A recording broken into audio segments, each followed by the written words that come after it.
So my good buddy Javier moved out here. He's my childhood best friend. You know, we grew up hanging out together since like elementary school, and we came down here. Check it out. This is his place, and he moved out here to Las Vegas, so we decided to come by here and pay him a visit while we're out here. This is on our last day before we go home, but you know we're gonna still be out here till the evening. But I want to show you his workspace. First of all, check out the shoe collection. Somebody's a little obsessed with Nike much, right? He's always been a big sports enthusiast. That's one thing about him that I know has never changed over time. He's got this nice alcohol collection. And this is where he gets his work done right here. It's my boy Javier. What up, what up, what up? This is his workspace right here. So I'll just, I'll flip the camera around so you guys can get a better view. Hang on. Yeah, so look at this. Pretty nice. So what are you doing here?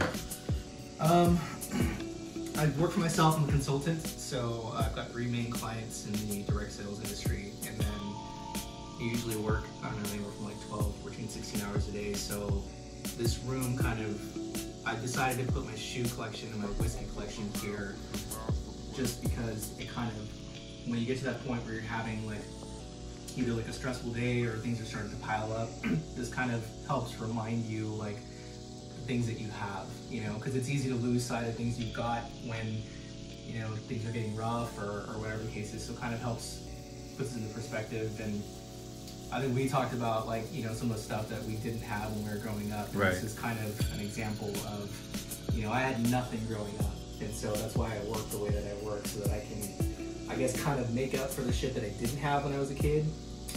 But, you know, these are the things that I decided to start collecting, whether it's jerseys, Jordans, whiskey, stuff that's going to hold some value. You know? Yeah, let's check out the whiskey collection too. Look at that. Let's start down low. There's a little bit of wine down there, some flavored stuff. In the middle is Ron Zacapa, which is voted the world's best rum there. Then we get into some tequila and vodka. And then over to the right is the whiskey and scotch. That's my favorite distillery, that's High West. We've got some scotch, got a couple bottles of Blanton down there, which is really good. I never knew you were such an alcohol connoisseur. I mean, I never known you to drink a whole lot. When we go out to dinner and stuff. Yeah, it didn't actually start till maybe about like 2 years ago until I started collecting this stuff. And it's just like, you know, you get into that thing where you can't just have one of it. So it just kind of starts piling up, and then it gets to be something like this. So this, while this is a cool collection, it fails in comparison to some of the people that I know that have a big collection of their own. So yeah, man, I know you're a hard-working dude, so this is kind of just like your treat yourself kind of thing, right? Yeah, kind of remind yourself of why you do what you do, you know? The shoe collection is fire, bro. For anybody that's a Jordan enthusiast, the left is all the Jordan 1s. Ooh. So those are, a lot of them are dead stock, haven't been worn. Some of them have, you know, so you got some of the classics. Nice, like bro. The Royals. The ones up top are those are the Grails, those are the Breads. Those are some of the most. I don't want to. Oops, shit. I don't want to mess them up or anything. And then you move into the 3s, Jordan 4s, Jordan 6, Jordan 10, Jordan 11. A little peek in here.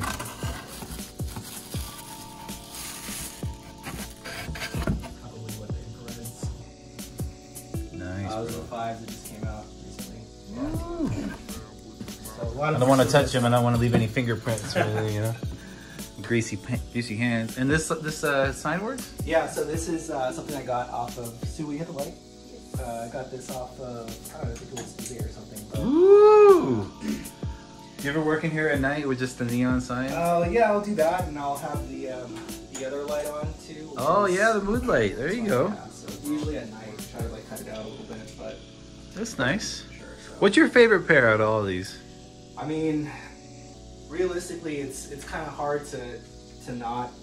These ones right here. These are the Breads. Anybody who is a Jordan enthusiast, you know, these resell for about $700-800. So you keep those out because those are your favorite ones to look at? Technically they go in this box down here. Oh, that's why that one was. Yeah, so this one is actually missing a top, which I actually have. I ordered a top off of eBay Just the lid for the box is $45. Oh my God. So it's just kind of stupid. But they go here. I've got to get some more tissue paper for it. But yeah, so there's those. These are the Royals, which are kind of the same. They're obviously the same. I've seen these online. Yeah. So there's a pretty common picture of Kanye where he's wearing all black and he's got the black and red ones on. So nice. These are probably somewhere like around the $500 mark as well. The way to tell authentic Jordans is by the by the toe cap, the quality of the leather there, the Wings logo as well. Do you ever do any of those like toe protector inserts? No, I don't, because I know how to walk in my Jordans. Okay. And I heel also, toe? Yeah, I'm pretty careful when it comes to a lot of the stuff that I wear. These just came out, I think this year. These are the Zoom Racers. These weren't really coveted when they first came out, but I mean, these are super fly to me. Yeah, what is this called when the sole is kind of see-through-ish? Yeah, I mean, it's I'm not sure. These definitely need cleaning. So, but these are different. These are different. They're kind of supposed to be like the Dior ones that are being released. I think in July. But not a scuff on the side. That's one thing that I try to do is when I wear them, they go right back into the box and they get cleaned. So take care of them. These are another different model. These are the Flyknit ones that just were released a couple years ago. As you can see, I take care of my shit. Yeah, those are fire. Yeah, so midsole is clean. The sole, I don't actually think I've maybe tried these on, so no creasing in these as well. I would say the other pair that I have that's super expensive is probably going to be down. Let's see, right here. These ones right here. So these are. Let's see if I can get these out.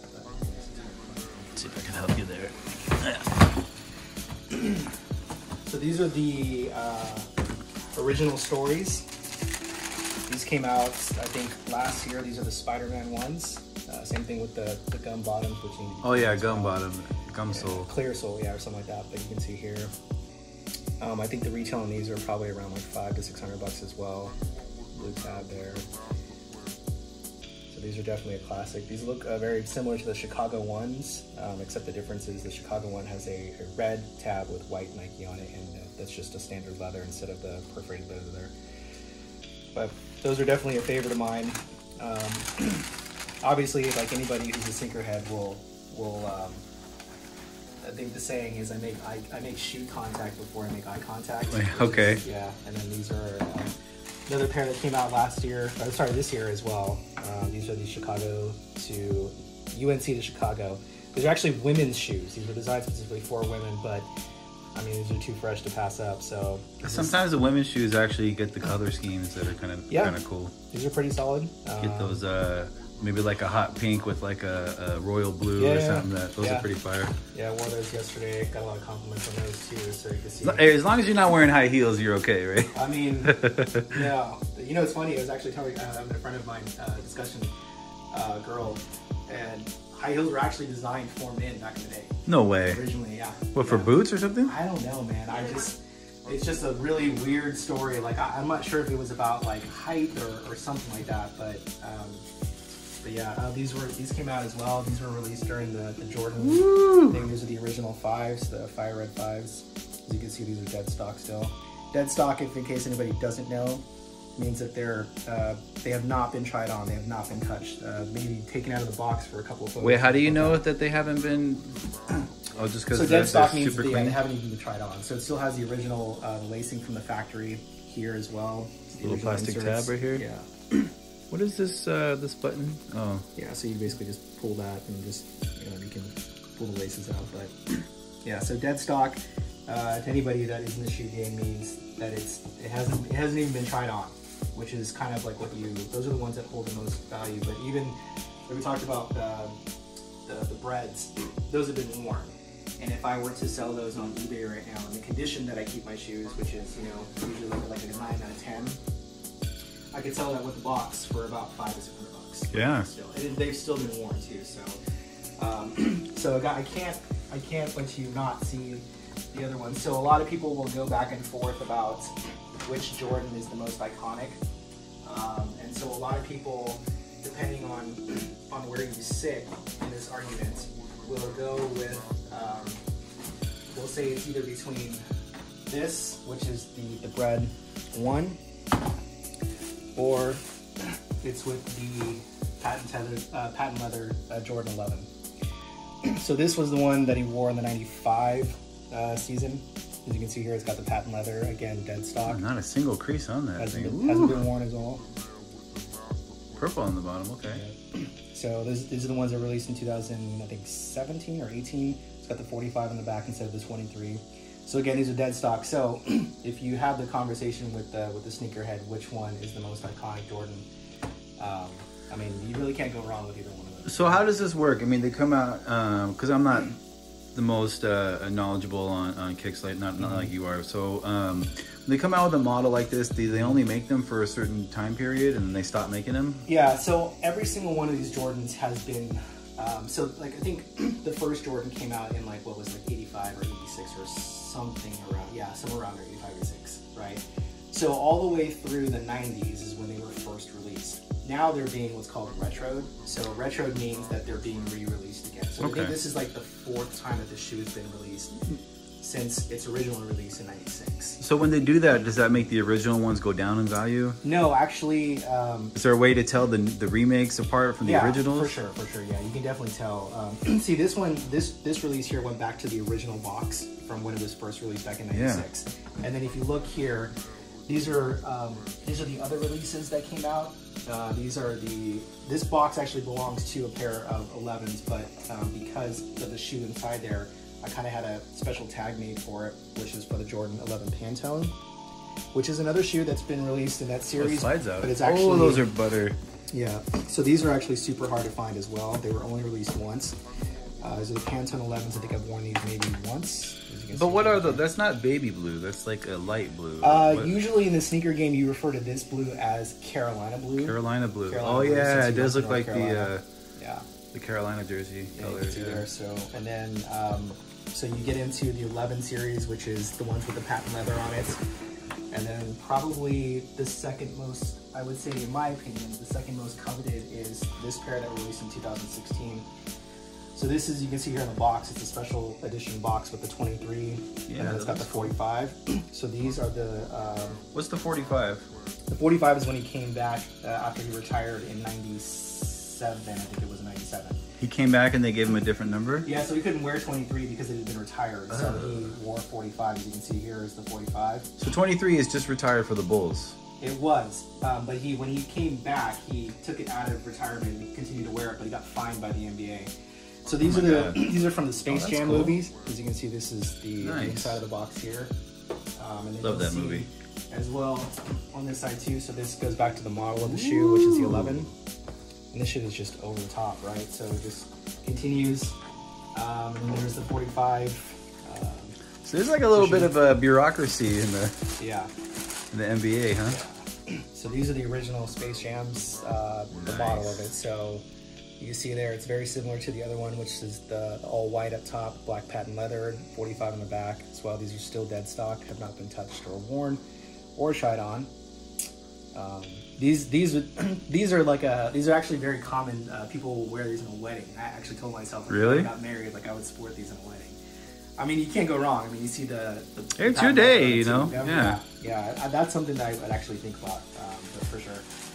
I like how you take really good care of the paper too. I mean, you have to, you know. Everything together is it helps with the resale value. So these again were released a few years ago.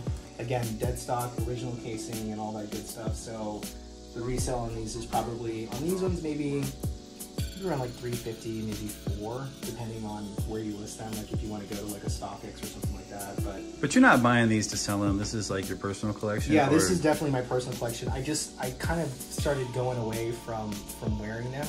So now I've got to get into the Rock One stock one, which is where you buy a pair to stock. I got you. And then you buy a pair to actually wear. So so I've got to get into that. So that'll be a different collection when I build my house. I'll have a separate room specifically for the ones that I do wear and the ones that I don't wear. So yeah, I mean, you know, again, a lot of it is preference. I have a preference in the shoes. Like I don't wear the 2s. I don't wear. What's wrong with those? The model is just not something that I just don't like it. Stylistically, not your favorite. The 2s I don't like. The you taking the soles out, or is that? These are actually my inserts. These are my orthotics. Those help them keep the shape, or no, that's just for your... for my flat feet, so that I don't develop knee problems. So those are. So you should be a New Balance guy.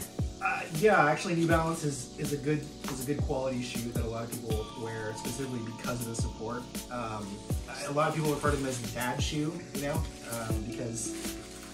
Well, yeah, because the style, but yeah. Yeah. Like, what is that? Tribe Called Quest when Five says he wears New Balance sneakers to avoid a narrow path. Yeah, yeah. So those are that top of the shoe should be coming in, and then I think some of the more common ones that people will wear are these as well. These are the Jordan 3s. These are the, I've seen these around. Yeah, the black cements as well. The elephant skin print. You see with the Nike Air tab on the back. Definitely worn, but again, it's all about keeping your shoes in game condition. So, I mean, if the dirt's on the bottom, that's not the end of the world. Yeah, so you'll see like, and pretty much all my shoes, same thing. You know, they get a wipe down on the midsole before they go in with like a baby wipe. What do you use to clean your shoes? So I usually send my shoes, like if they really need cleaning, I'm going to send them to somebody who's a shoe restorer, a professional. But just so you don't do it yourself? On the midsoles, I like to use like baby wipes. Okay. You know, like what they use in the bathroom. So I'll use that on the midsole because it doesn't have. What do you mean by midsole, by the way? So the midsole is that white part where it gets from like the uppers to the middle to the sole of the shoe. So the midsole is usually white. Can you show me real quick what you mean? Yeah. Sorry. So we'll get into another pair of the 3s as well, which are the classics. These are the white elephants. Ooh, those are fire. Right. So right here, this is the midsole right here. Okay, so on the side. Yeah. Okay. So usually, as you can tell, like I said, I've had these for a couple of years, and you just give them a little wipe down with the. How do you avoid? Because I every time I get a pair of Nikes and if I leave them in the closet for a while, the white part starts to turn kind of yellow. You know what that is? So that's just standard aging. You'll see that a lot in shoes that have an air pocket midsole, like the 6s, which is very common. Like my Air Forces do that every time. Yeah. How do you avoid that? Is there a way to avoid that? Usually there's an insert. Not just these are actually going to be used for a custom pair that I'm having made. These are for. Can I see those real quick? Those are pretty cool too. Those are the motor. Those are the Motorsport 4s. So I'm going to be using the uppers on these. I have a pair that's coming with a clear sole. So I'm actually going to be making the. These have been worn a little bit though. Those are for sure, yeah. So those will be restored back to original, and then these are probably some of the more classic ones that you'll see. These are the bread suede, 4s. huh? Yeah. These ones are just a classic. So with the collection like this, how do you keep them from aging? I mean, a lot of it's going to happen naturally over time. Like if you've seen like the original ones that came out in like 88 or 89, the midsole is just completely crumbled. Yeah. Just because of age. But again, it just.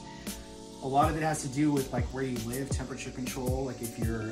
Is it humidity or something? Humidity, heat, dryness, like all that good shit. So as you can see, like these still have the original receipt in there as well. Nice.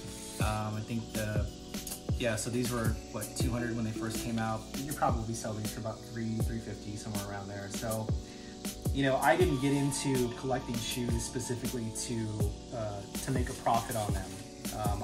I actually despise that aspect of the shoe game because I tend to wear my shoes, now there are a lot of them in here that I have not worn, but I don't believe in buying shoes that I'm not eventually going to wear or something that I'm just going to buy just to turn around and resell, because it takes away the opportunity for someone who actually wants to wear a shoe. I hear that.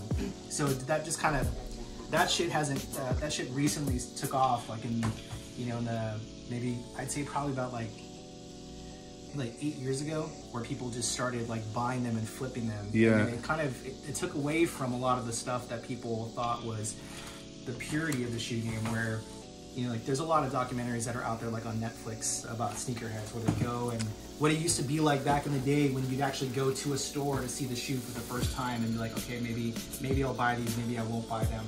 But that's when you actually had the ability to purchase them. So those are the 3s, those are the 4s. These are the 5s I showed you, which were the fire red 5s and the top 5s. So, sorry, top 3 5s. These are the 6s. This is actually one of my favorite models. They're Jordans. So these are the infrared 6s that were released in nice and suede, 2019. Huh? Yep. Like, where should I hold it in the plastic part? There we go. I don't want to touch the suede. Oh, good. So you see the suede as well. Nice. Clear soles on the bottom. Thank you, on the back. And then these were actually just released about, I'd say, maybe about a month ago. These are, and then these actually, those shoes right there actually have a second pair. You'll see these are the same shoes. So these are the ones that I actually wear. Those look like hot pink though. A little bit different, yeah, a little bit different tint on those. So yeah, so there's those ones. These ones were just re-released right here. You'll see the difference in the box. These are the Defining Moment package that came in, gold box, huh? A few years ago. Reminds me like when I got the Legend of Zelda when I was a kid. Yeah, like right. The gold box. Yeah, so these are again different, a little bit different packaging here as well. Paper's in good condition. For sure. Yeah. So these were released. Ooh, so the same one but just different. Same one, just a little bit of. I do like hot pink though, man. I think that's a great color. Yeah, but these are fresh as well. Those are dope. A little bit of the gold there. Rock this with like all black.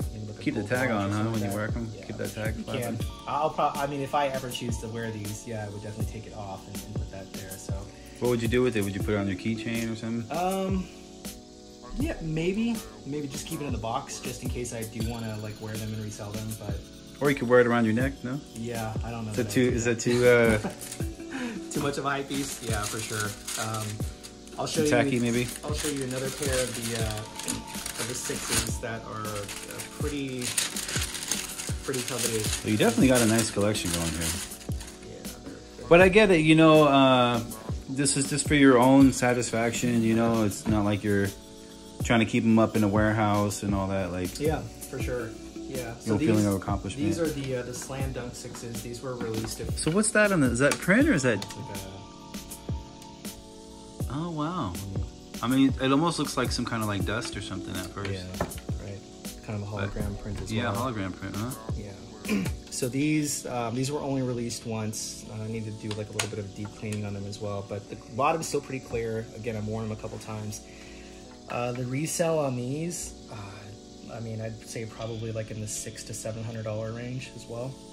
These were only released once. $600 to $700? Yeah. Wow. So, I mean, you could more than I'll pay for a pair of shoes. But okay. Yeah, I mean, somebody will. When they first come out, like when they're first released, they're about a couple $100, maybe like 200. I think max is usually kind of where they sit on average. So you get most of these on like what, eBay or? Depends. Like StockX is another source from too. These are the infrared. These are the Toro infrared 6s. Obviously, different color scheme. Black midsole here, clear pockets as well. Red uppers. These are pretty cool too. Nice. Maybe about $350, somewhere around there. And then these are the 10s. It's a different model. These are right before the 11s that came out. These are the Bulls Over Broadway 10s. On the bottom here, it's got a lot of the zebra, huh? His accolades there. Okay. It's a little bit dirty, but you know, still. The more common color scheme is all white uppers with a little bit of black. That's the original. Those are the steel 10s that came out, which are actually in this box right here. So this is probably the one that people will remember when they see the 10s.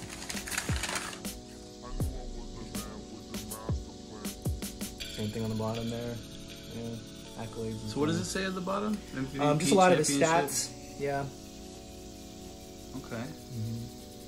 85 Rookie of the Year, 63 points in 1986, 87 to 80. Oh yeah, for sure he's Rookie of the Year. Yeah.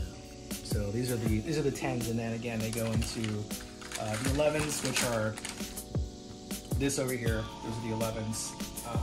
Now what is the 10, 11, what does that signify? That's just the model of the shoe. Okay. So these are the 10s. The edition or? Yeah, so again, the ones that I just showed you are the 6s. So are the ones like the most valuable or something? The ones are usually the Jordan that holds the most resale value. Yeah, I can definitely say that. There are a few exceptions. You know, like I said, I haven't seen a pair, unless it's like a special edition that's done. But for the most part, these you know, these shoes that are released are released in order. You know, like I said, 5, 6, 11, whatever the case is. But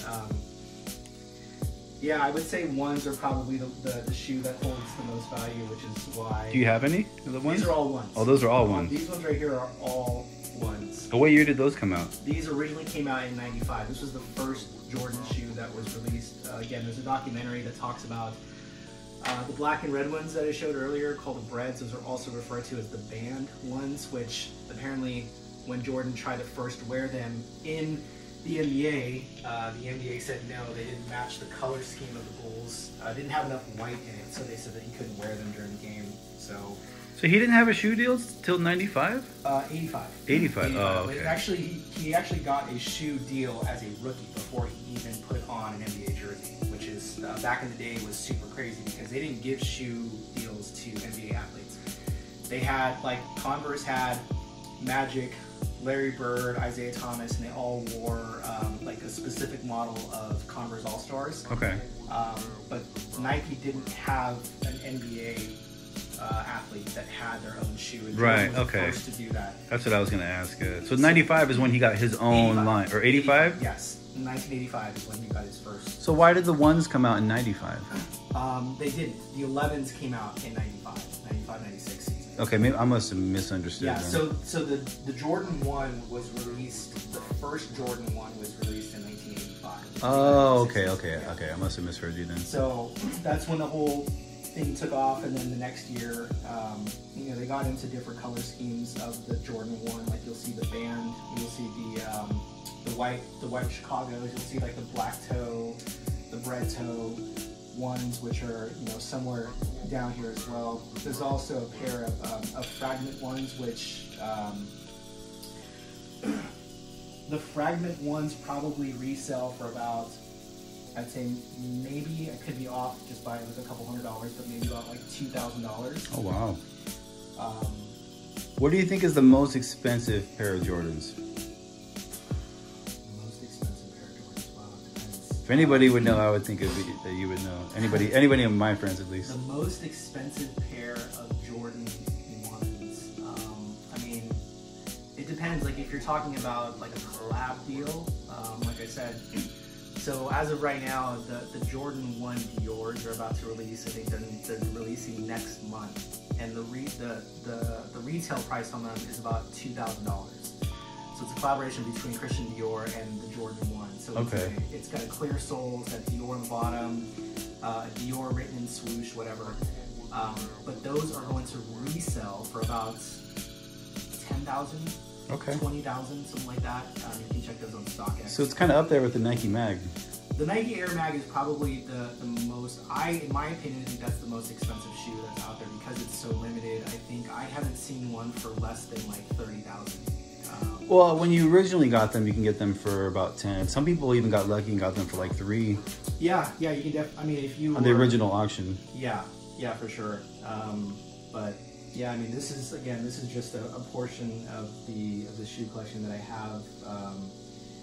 And there's a few LeBrons that are over there as well. Oh, okay. You know, I've got a pair of the LeBron 8 South Beach, which is actually, I think I've showed you these before. I don't have a box of them anymore, but I'm definitely going to. But you can always get that later. Yeah. So these are the ones I think you've seen. Oh yeah, I love those ones, bro. Those are probably my favorite. I love like teal and hot pink, like those Miami these colors. Are definitely need to be cleaned. So those are from when he was on the Heat. Yeah, so they're referred to as preheats, I think is preheat? what it is. Yeah, that's what they say. Why so, preheat? That's just the name when you search the shoe. Oh, okay. So those are the South Beach Heats, and then the other ones are the right here. These actually still have the original box, which are the LeBron James. Those are the 9s. Ooh, those are fire too, man. These Nice, got the original laces. Oh yeah, the on laces as well. got the two colors, teal and pink.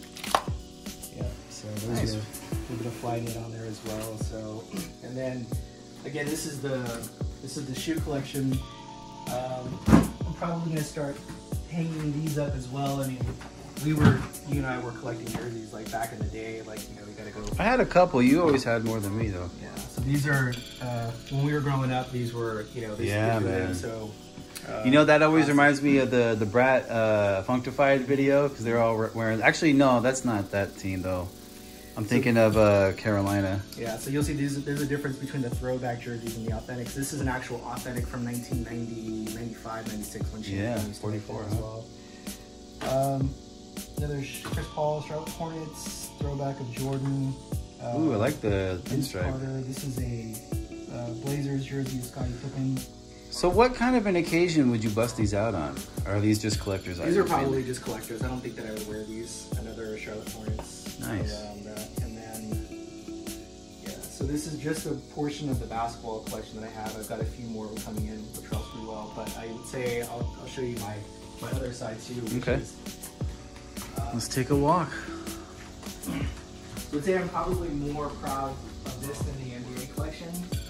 This is my Oh my baseball collection as well. So there's a lot of throwbacks here, as you can see. I'm a San Francisco Giants fan. So which sport do you like better, basketball or baseball? I would say baseball. I used to coach basketball, and so my love for basketball kind of tailed off because of it's just not played the same way it was. Like, and anybody who knows basketball knows that basketball of the 90s is completely different than it is now. Okay. You know, How so? even getting into like the early 2000s, like there were a lot more emphasis on fundamentals back then. Now you've got guys like Steph Curry that are coming up and showing kids that are emulating what he's doing, which are pulling up at half court shooting 3-pointers, and it's completely ruined the game. You've got guys like James Harden that are shooting like, 20 to 30 3-pointers a game. It's not a team game anymore. Back in the day, you had players like Magic and Jordan where they knew that they couldn't get over the hump to win a title unless they got their other teammates involved. There wasn't a thing of like a super team back then. Okay. Now it is. So baseball is still the same. To me, it's the best game that was ever created. A lot of people say baseball is boring. My rebuttal to that is it's not boring. You're boring. Just mostly because if you think about baseball from a purist standpoint, like baseball, every single pitch impacts the next pitch. If you actually dive into it, there's so many different things that impact like the pitch is going to be thrown. Like, is there a runner on base? What's the count? Is this the second time through the lineup? Home or away? What inning is it in? So every single pitch is impacted by different circumstances, which in basketball you don't really have that. It's the only game where the defense has the ball, right? Okay.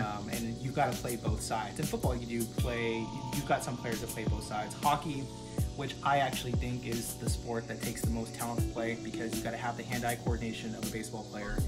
You've got to have the physicality of an NFL football player. You've got to have the endurance of a football or soccer player as well.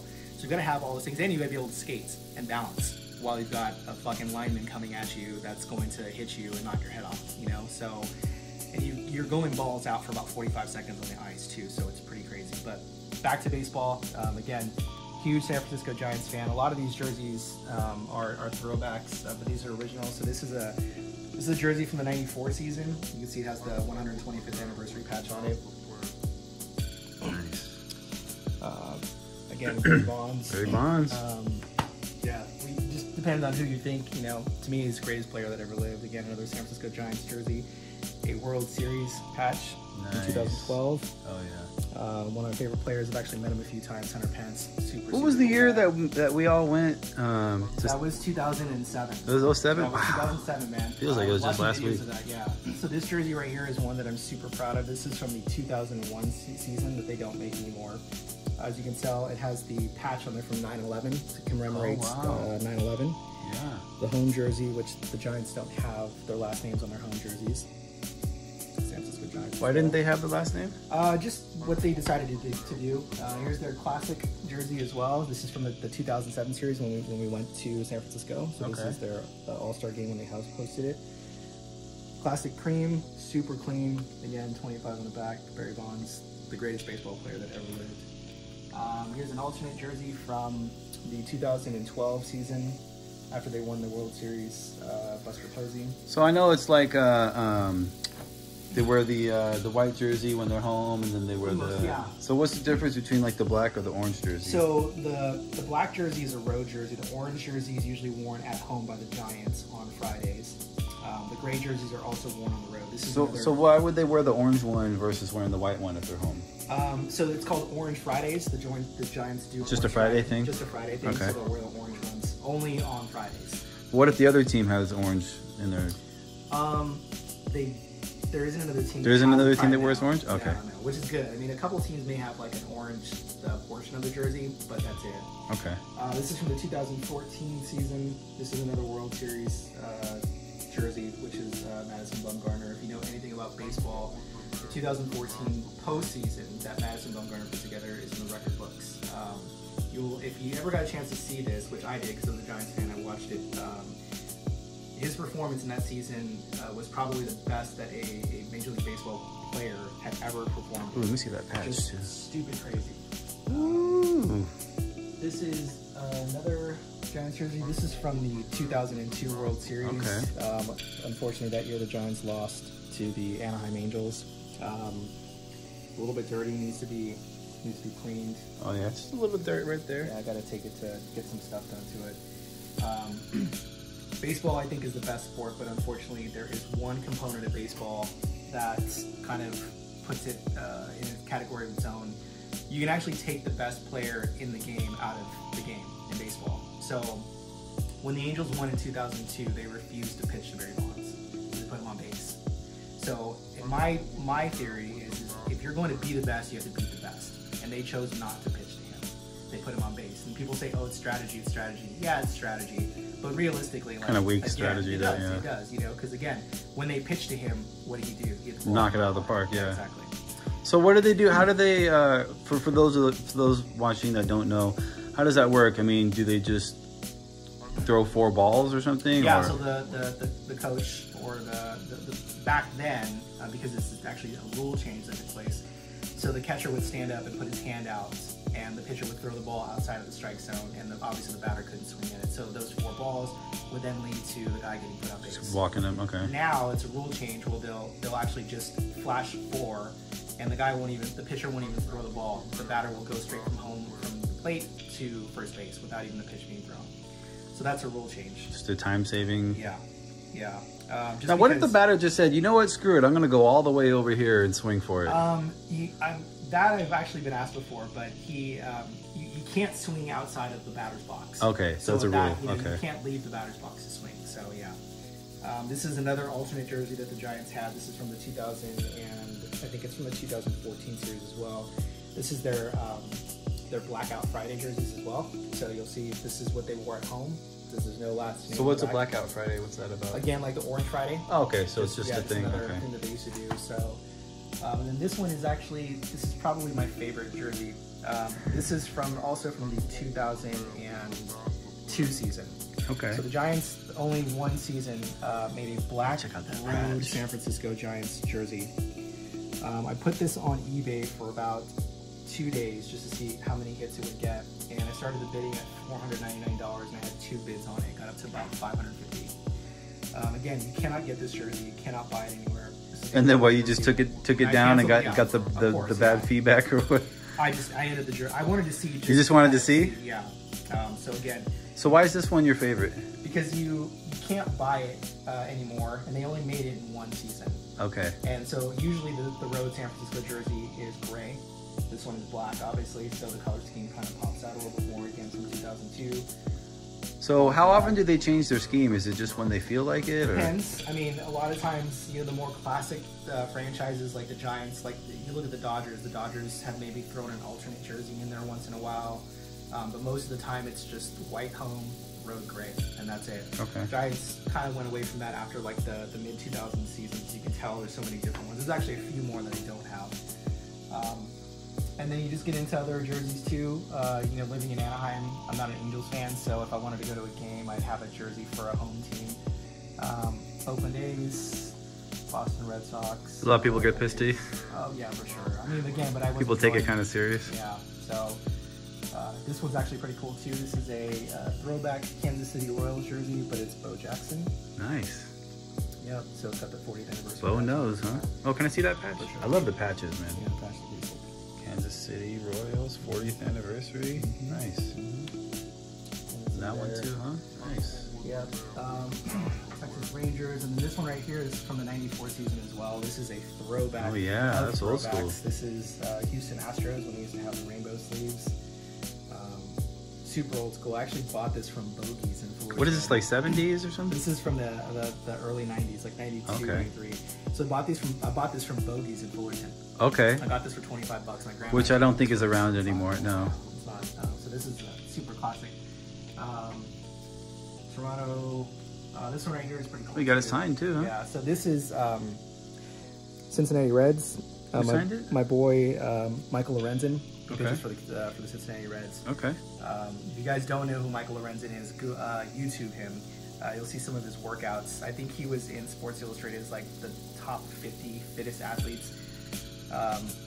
Great kid, huge Christian, just a good example of the game. I mean, he's just a really good ambassador for baseball. So if you don't know who Michael Lorenzen is, go check him out. There was an ESPN 360 on him as well. Huge thing on him when his dad passed away a few years ago, which I guarantee you if you watch it, you probably won't get through it without crying. So Oh, man. it's pretty awesome. And then you get into, again, some more of the classics. This is a throwback Sleeveless, huh? Ken Griffey Jr. Okay. Yep. So back again. So what's the deal with the sleeveless? Just another, I've never seen that myself. Another example of some of the jerseys that teams would do on their own, you know. And that's not against like regulation to have Because something they had long sleeve shirts underneath. underneath? Yeah. But they'd have to wear that to go. They would. Okay. Yeah, they did. So more old school jerseys. Sammy Sosa from the Chicago Cubs, which people know of. Another. This is a Mark Pryor jersey. Mark Pryor was the pitcher on the mound during the Steve Bartman incident. If you guys don't know who Steve Bartman is, Google that and have fun with that. One of the black eyes in baseball. That entire thing. Some people don't know about the Steve Bartman incident. It actually made me ashamed to be considered a baseball fan during that whole thing. What happened? So most people know about it, but Steve Bartman was the guy that apparently interfered with the baseball. The Cubs were about 5 outs away from going to the World Series for the first time since 1908. So you put some grease on the ball or something? No, so he was a fan in the stands. A ball had got hit to the outfield towards the wall, and Moises Alou was the left fielder at the time. He went up to reach and catch the ball, but apparently Bartman reached over and interfered with it. There's a lot of people that, depending on how you look at it, thought that Alou could have caught the ball. Alou reacted like he could have caught the ball. So if he caught the ball, there would have been one out left in the 8th inning. Chances are the Cubs would have finished that game and then went on to play the World Series where they would have played the Yankees.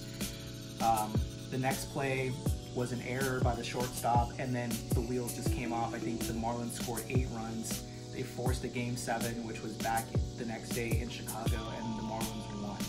So it kind of just went downhill after that. But now, what do you think about that? Do you think that that's just part of the game, that the crowd can also get involved and affect the outcome? I mean, it is part of the game. You know, his reaction was a reaction I think most people would have, which is if you're in the stands and you see a ball coming towards you, you know, you're gonna reach for it. You want to reach for it to help your team win. Yeah. Well, I mean, see, the fans said that he should have gotten out of the way. But I think the reaction that most people will have when they see a ball coming towards them is they're going to stick their hands up to try and catch it, right? I mean, it's a souvenir. It's an experience, right? But again, it depends, because if you look at the angles, a lot of it comes down to, did he actually reach over the railing?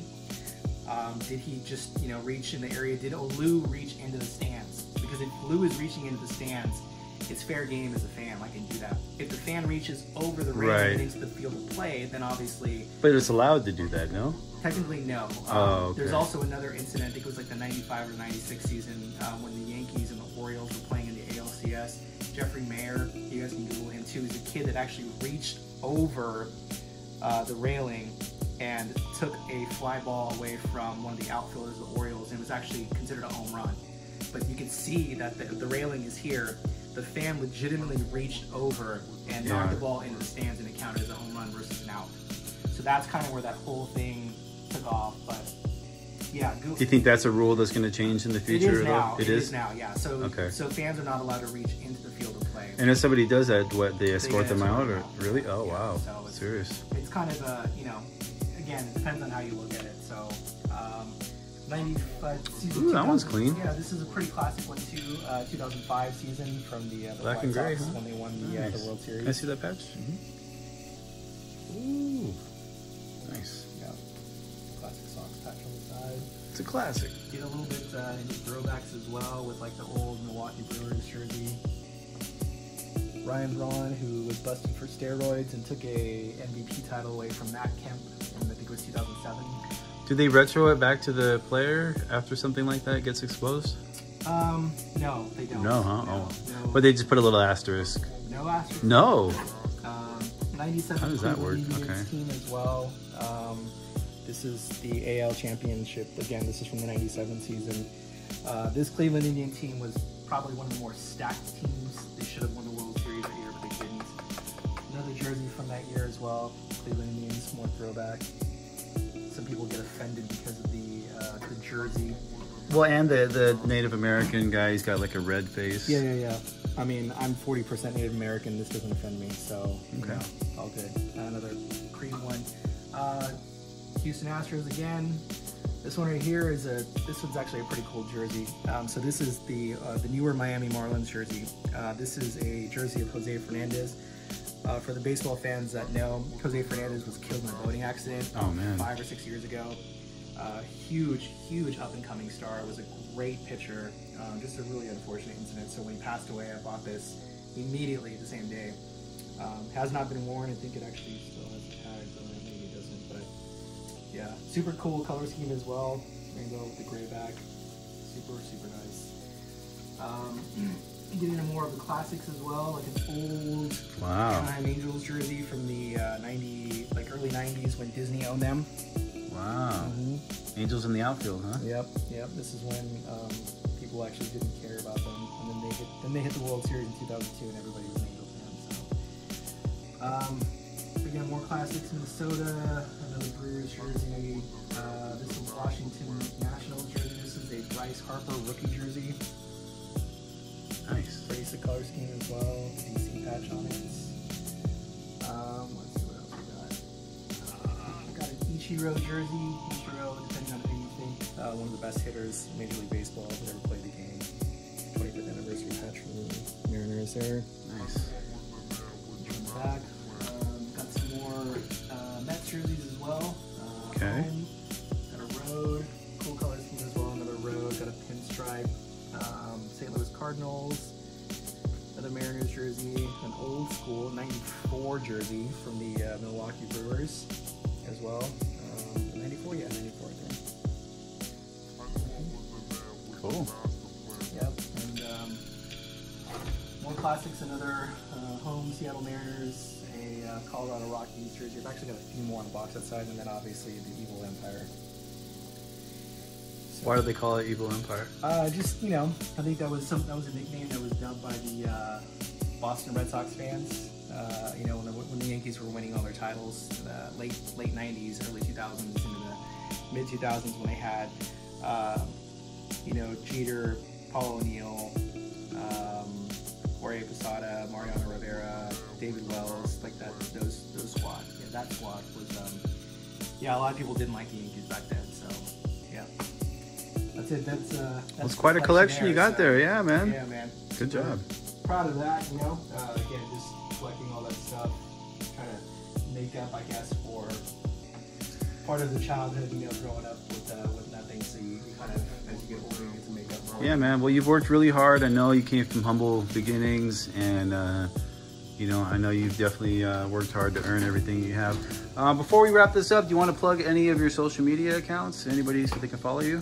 Yeah, for sure. So I'm usually on Instagram. It's _ JC312. I'm sure you'll probably put that in there as well. For sure. So _ JC312.